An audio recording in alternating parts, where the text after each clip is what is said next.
My name's Nola. I'm Riley. I'm Katie. I'm Ryan. And I'm Layla. And we're going to talk about the green machine today. So, Katie, you want to start off? Okay, so before we get started talking about what the green machine is, I have a scenario for all of you. I want you to imagine you get to the airport at 4 a.m. You have a 5-hour flight.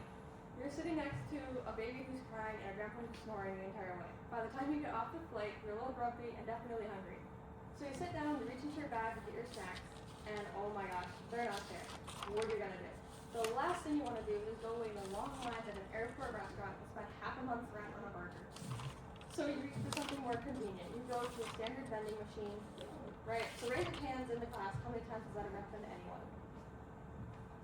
Okay, say with me a little bit more than I would like to admit. So, how many times have you left your snacks at home and reached for something more convenient? Wait. Sorry. Okay, so the green machine concept, the green machine focuses on quick and healthy, convenient meals that are nutrient rich without sacrificing convenience. So within that, they have a wide product selection. So they have similar stuff to what they have in their brick and mortar stores. So they have protein plates, grain bowls, salads, sandwiches, wraps, stuff like that. But they don't break the bank. They want them at a fair price so that they're available for everyone. They also have allergen-friendly options, so that way those with allergies do not have to sacrifice their health for convenience. As someone with allergies myself, it's often hard to find healthy, quick, ready-made meals because there's a lack of options available. So the green machine, they're gonna work to make sure that they don't have to sacrifice their health. It's also made for those on the go. So people that are traveling, that go to the gym, they're students, healthcare workers that need something healthy because they have busy schedules, they don't have time to sit down at a sit-down restaurant. The green machine will have options for them.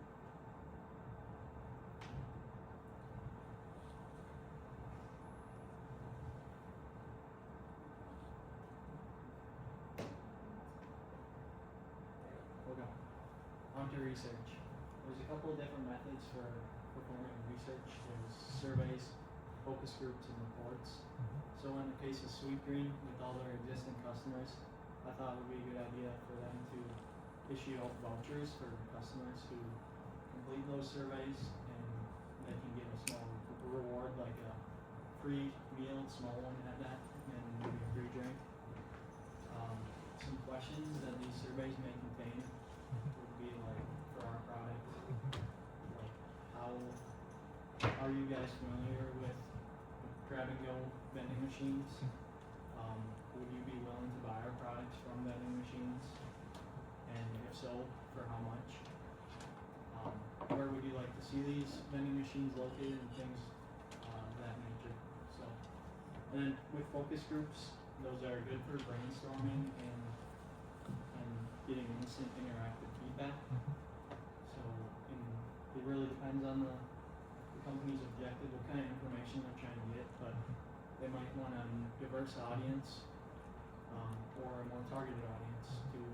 With a diverse audience, you're going to get different viewpoints, and a targeted audience, maybe you're trying to dial in the product. So that's always good for getting some information. With reports, actually did a little bit of background on smart coolers. We watched a video on these in class actually on a convenience store that operated almost primarily off smart coolers. And I really think this is the future for vending. These units allow for a 50% increase in transaction sizes and just a quicker transaction rate. These units have less maintenance because there's no mechanical delivery components like a standard vending machine. It's basically just a fridge. You tap your card and it allows you to open the door and take out items and it automatically charges you. So these also have inventory tracking with their AI and scanners. So you can keep track of like expiration dates, and once an expiration date is getting close, you can it'll automatically drop the price of those items. You get those items off the shelves, keep them all fresh. So we did a little bit of research on our own to get some consumer insight. We asked consumers what they thought of these two vending machines side by side. And this is one of those smart coolers I was talking about from Bike Technology. One of the companies we'd be interested in partnering with, because their business model is very similar to what ours is, delivering healthy, convenient food to consumers. And the general consensus with this photo here was that this one on the left, it's got a ton of junk food, and this one on the right, it's obviously got a ton of healthy food. Did a little SWOT analysis. So strengths would be that we offer healthy, convenient food. Weakness would be that our economically, Sweetgreen is kind of struggling as of late, and they could be a little bit more popular, but it's really provides us with an opportunity to venture out into a different avenue, which would be vending. And we could definitely improve on vending and provide healthier items, because one of the threats is that this is a saturated market already. There's tons of vending machines out there, but none of them really provide all these healthy items, and this new vending technology that we want to use. So our competitor analysis, what makes the Green Machine stand out among the rest? Our one competitor on our horizon at the moment is the Farmer's Fridge, which is the fresh vending style, but we have more of a competitor advantage over several different factors. One is that the Farmer's Fridge isn't really convenient because they offer no utensils. Their packaging is usually too tight or too condensed in there to actually be able to like mix around your food, which is their ideal. They want you to take your food, like shake it up in their jar, but with the way that they package it, it's just too tight.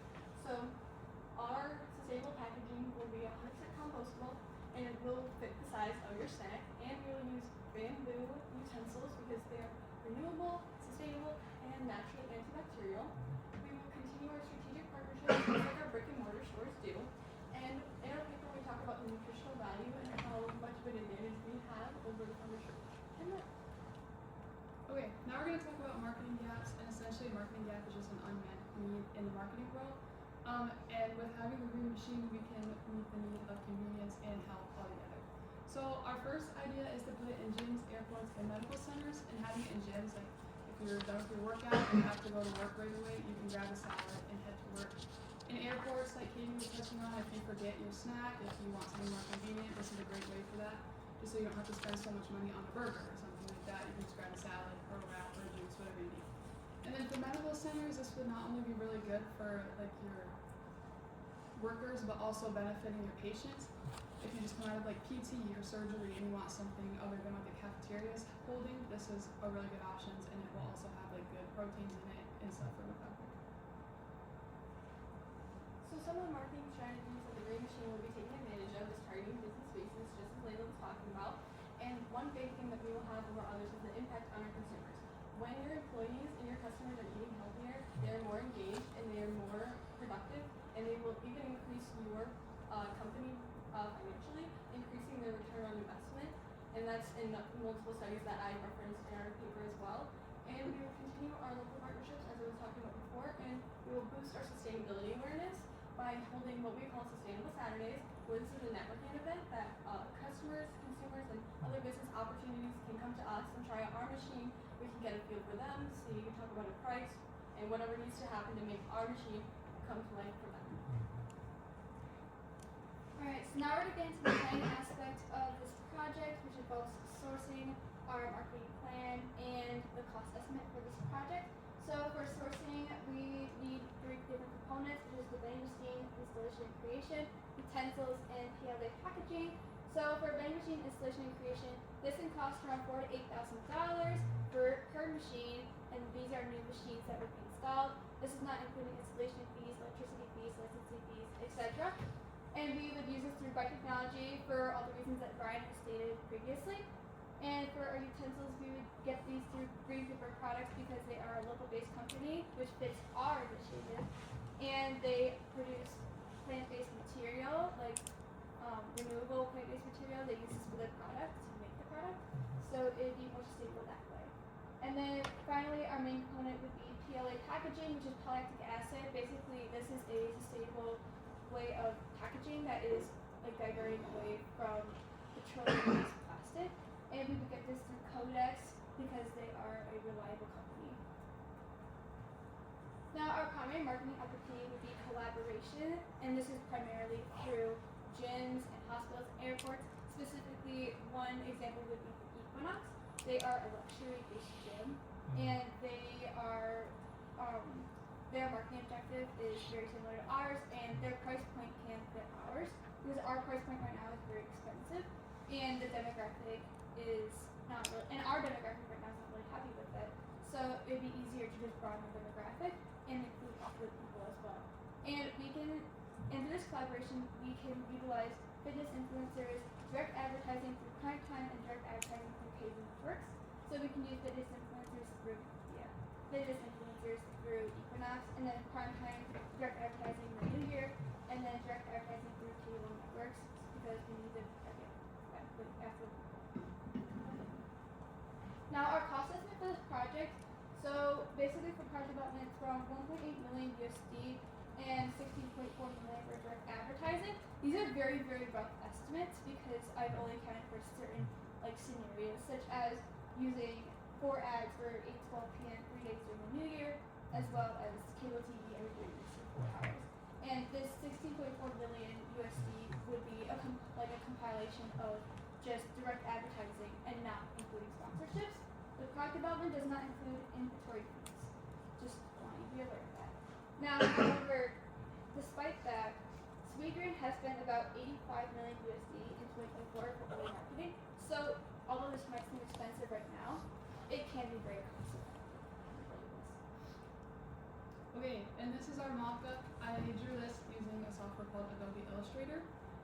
Essentially, we would just want it to work like a normal vending machine, and then we would have a little space on the bottom for your cutlery and your napkins. Our goal in this is to maintain our freshness, so we would be changing out our products every 3 to 5 days, so like your lettuce doesn't get wilty, your wraps don't get soggy. We'd want to use smart ingredients like Riley touched on, just using other proteins so we can ensure that we have a longer shelf life, and then also separating packaging in our salad, so we would have our bowl, and then you would have a tray on top for all your toppings, and then you'd have a little cup for whatever dressing you get. And then finally, we want to keep all our packaging eco-friendly, sustainable, biodegradable, so that we can keep the message that Sweetgreen's upholds so well in this new product